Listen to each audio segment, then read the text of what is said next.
Alam mo yung feeling na kahit gaano ka kabisi sa buhay, may isang bagay na palaging babalikan mo, ang probinsya. Umuwi ako ng Masbate para makipiesta. Isang beses lang to sa isang taon, pero yung saya, panghabang buhay. August 12, fiesta ng Limbuhan, Masbate. Sakto, kakatapos lang ng graduation ko. Honestly, sobrang na-miss ko na talaga ang umuwi.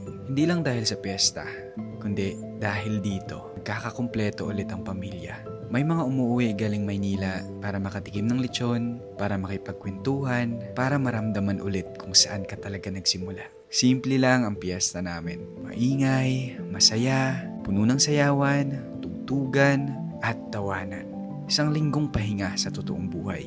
Na-invite pa ako maging hurado sa SK Nights, kaya hindi ko na talaga pinalagpas. Kasi minsan, sa isang taon lang to, at hindi lahat ng moments bumabalik. Para sa mga taga-probinsya, alam nyo to, ibang klaseng saya ang piyesta sa atin. Ito yung paalala na kahit gaano ka nakalayo, may uuwian ka pa rin. Kung taga-probinsya ka, comment mo naman kung kailan at saan ang piyesta nyo. At kung mismo na ang umuwi, this is your sign.